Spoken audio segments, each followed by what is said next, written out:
Friends, இன்றைக்கி தயிர் வடை குழம்பு எப்படி பண்ணுறதுன்னு பார்க்கலாம். அதுக்கு 2 ஸ்பூன் துவரம்பருப்பு, 2 ஸ்பூன் பச்சரிசி ஊற வச்சுருக்கேன்.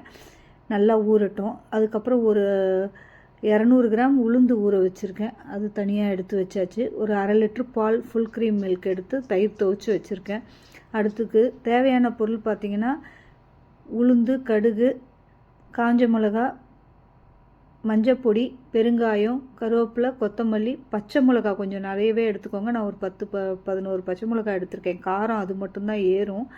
இஞ்சி கொஞ்சம் நல்லா ஒரு 2 விரல் சைஸு, ஒரு விரல் சைஸு நல்லா கனமாக இஞ்சி எடுத்துக்கோங்க. இப்போ என்ன பண்ண போகிறோன்னா, நம்ம ஊற வச்சுருக்கோம் இல்லையா, துவரம்பருப்பும், பச்சரிசி, இஞ்சி, பச்சை மிளகா, இதை நல்லா அரைச்சிக்க போகிறோம். ஒரு சிலர் இது கூட வெங்காயம் போட்டு அரைக்கிறாங்க, தேங்காய் போட்டு அரைக்கிறாங்க. அதெல்லாம் எதுவுமே வேணாம். ஆனால் இந்த மாதிரி செய்து பாருங்கள், எக்ஸலண்ட்டாக இருக்கும். இப்போது அதை அரைச்சி நல்லா விழுது மாதிரி எடுத்து வச்சாச்சு. நல்லாவே மையாக அரைச்சிடலாம். அரைச்சிட்டு நல்லா தண்ணி ஊற்றி அதை மிக்ஸ் பண்ணி வச்சுக்கலாம். தண்ணி ஊற்றுறதால ஒன்றும் ஆகாது. தண்ணி ஊற்றி அதை மிக்ஸி கழுவுன தண்ணியெல்லாம் நான் அதில் ஊற்றி தான் எடுத்து கிளியர் பண்ணி வச்சுருக்கேன்.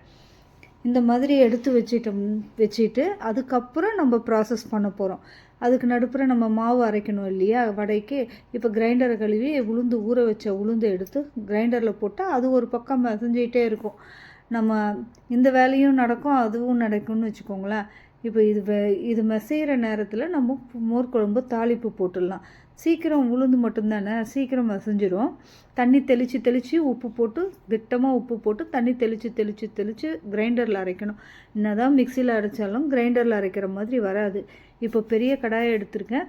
அதில் எண்ணெய் ஊற்றி கடுகு போட்டு, உளுந்து போட்டு, காஞ்ச மிளகா போடுறேன், பெருங்காயம் போட்டுட்டேன். நல்லா கட்டி பெருங்காயம் யூஸ் பண்ணுறேன். அதனால் அந்த கட்டி பெருங்காயத்தை போட்டிருக்கேன். அது பொரிஞ்சு கரைஞ்சிரும். பெருங்காயம், இஞ்சி ரொம்ப மஸ்ட்டு இதுக்கு. அது அந்த குழம்பியே நல்லா தூக்கி கொடுக்கும். அதுதான். இப்போ மஞ்சப்பொடியை எண்ணெயிலேயே போடுங்க. அப்போ தான் அந்த தயிரோடு அது மிக்ஸ் ஆகும். இப்போ நம்ம அரைச்சி வச்சுருக்குறோம் இல்லையா, அது கூட இப்போது அரைச்சி வச்சுருக்கிற விழுதை எடுத்து அதில் ஊற்றி கைவிடாமல் கிண்டணும். நல்லா தண்ணி நல்லா தாராளமாகவே அந்த கிண்ணத்தை கூட கழுவி எடுத்து இதில் ஊற்றிக்கலாம். தண்ணி ஊற்றுறதால இதில் ஒன்றுமே ஆகாது. ஏன்னா அது நல்லா பச்சை வாடை போகிற அளவுக்கு நம்ம அதை வேகும். இப்போ எவ்வளோக்கு எவ்வளோ அந்த பச்சை வாடை போகிற அளவுக்கு நம்ம அதை கிண்டி விடணும். அடி பிடிச்சிரும் இல்லைன்னா. ஏன்னா கட்டிப்பட ஆரம்பிச்சிடும் இல்லையா, பருப்பும் அரிசியும் தானே அது. அதனால் கட்டி போட்டுரும்.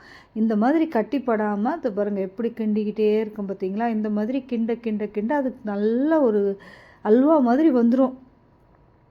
அதுதான் அந்த தயிர் வடையோட டேஸ்ட்டே அதுதான் தூக்கி கொடுக்கும். நம்ம சாதாரணமாக வெள்ளை தயிர் எதுவுமே இல்லாமல் தயிர் பூந்தி போட்டு சாப்பிட்றது அது வேறு ஸ்டைலு. நம்ம வீட்டுங்களில் இந்த மாதிரி செய்வோம் இல்லையா, இது அடிச்சுக்கவே முடியாது. இந்த தயிர் வடை குழம்பு எப்படி வந்திருக்கு பார்த்தீங்களா. எங்கள் பாட்டிலாம் செஞ்சாங்கன்னா ஒன்று அப்படியே கை உள்ளங்கை விட விரிச்சோம்னா எவ்வளோ பெருசு இருக்கோ அதில் அப்படியே நிலா மாதிரி நிற்கும் வடைங்க. இப்போது அது அல்வா மாதிரி நல்லா கிண்டிட்டோம் இல்லையா. இப்போ தயிர் 3/4 பாகம் தயிரை எடுத்து நல்லா அடித்து வச்சுருந்தோம் இல்லையா, அதை எடுத்து இதில் ஊற்றிடுங்க. அடிக்காமல் கொஞ்சம் தயிர் வச்சுக்கலாம். ஏன்னா அதை கடைசியாக அதை ஊற்றி இறக்கும்போது தான் இன்னும் நல்லாயிருக்கும். இது கொதிக்கவும் கூடாது, லைட்டாக கொஞ்சம் வார்ம் ஆனால் போதும். மற்றபடி வேறு எதுவுமே பண்ணக்கூடாது. இதை இப்படியே பாருங்கள், தயிரை ஊற்றி நம்ம கிண்டிக்கிட்டே இருக்கலாம். இது கொஞ்சம் நல்ல ஒரு வார்ம் பதத்துக்கு வரும், பார்க்கும்போதே தெரியும்.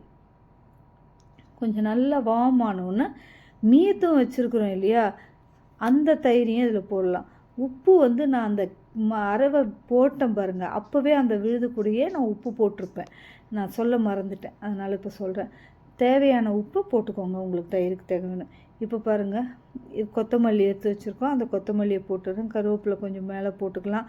இதெல்லாம் தான் அந்த மேலே தெரியும். சூப்பராக இருக்குங்க. ஆனால் சாப்பாடு வச்சுட்டு சாப்பிடும்போது வெறும் தயிர் எடுத்து வச்சுக்கிட்டு சாப்பிட்டாலும் சரி, அதை அடிச்சுக்கவே முடியாது எனக்கு.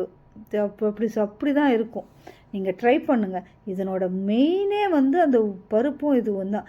இப்போ பேலன்ஸ் வச்சுக்கிறதையும் அந்த தயிரை எடுத்து அதில் ஊற்றிட போகிறோம். இப்போ ஒரு கடாயில் எண்ணெயை வச்சு ஊற்றி நல்லா சூடாகட்டும். அதுக்குள்ளே உளுந்து மசிஞ்சிருச்சு. அதை எடுத்துக்கிட்டு இந்த மாதிரி உளுந்து பருப்பு எடுத்துகிட்டு, ஒரு சிலர் அதில் வெங்காயம், பூண்டு, இந்த சீரகம், மிளகு எல்லாம் போடுவோம். எதுவுமே தேவை கிடையாது. வெறும் உப்பு போட்டு அதை பண்ண போகிறோம். அது அவ்வளோதான். இண்டக்ஷனில் வச்சேன், அது எனக்கு என்ன சரியாக வரல, அதனால் தூக்கி திரும்பவும் கேஸ் அடுப்புலேயே வச்சுட்டேன். இதில் வச்சு செய்கிற மாதிரி வராது எனக்கு இண்டக்ஷனில். அதனால் இப்போ பாருங்கள், நல்லா வடை இந்த மாதிரியே தட்டி போட்டு திருப்பி விடுங்க. இதெல்லாம் நான் மீடியம் சைஸ் தான் போட்டிருக்கேன். எங்கள் வீட்டிலலாம் பார்த்திங்கன்னா நல்லா பெரிய வடையாக வரும். இது மாதிரி ரெண்டு சேர்ந்தால் தான் ஒரு வடையே எங்கள் வீட்டில். அந்த தட்டில் வைக்கும்போதே அப்படி நிறைஞ்ச மாதிரி இருக்கும் எங்கள் பாட்டிலாம் செய்கிறது. அவங்களோட தயிர் வடை குழம்பெல்லாம் வேறு லெவல். இப்போ அவங்க சொன்ன மாதிரியே தான் நான் உங்களுக்கு சொல்கிறேன். இதை கண்டிப்பாக ட்ரை பண்ணி பாருங்கள், உங்களால் விடவே முடியாது. அடிக்கடி செய்வீங்க. சிம்பிள் தான். என்ன மாவு அரைச்சி உருந்து எடுக்கணும், அது ஒன்று தான்.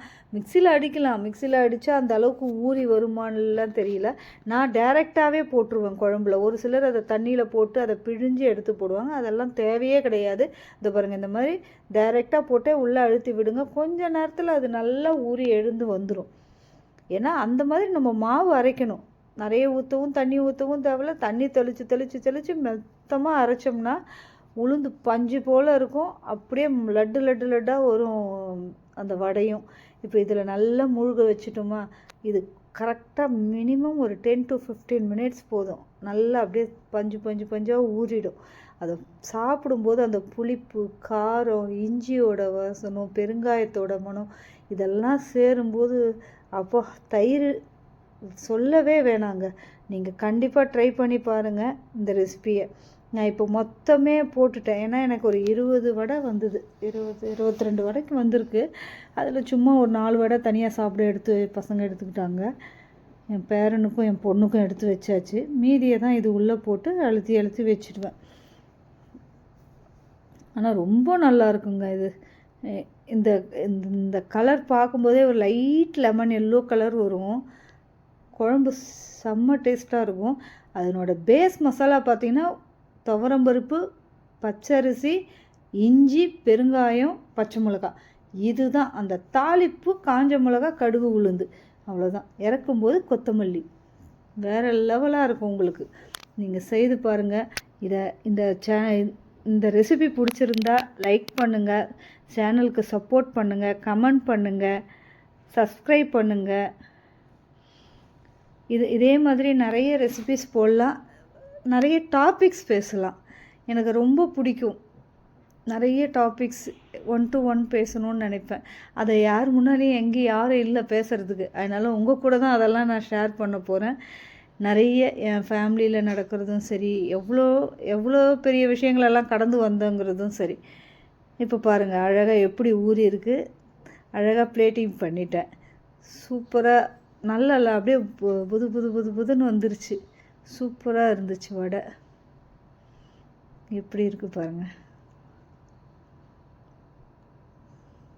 பார்த்தா விடவே முடியாது. சாப்பிட்ணுன்னு தான் தோணும் நம்மளுக்கு. அந்த அளவுக்கு ஒரு டேஸ்ட்டை கொடுக்கும் அது.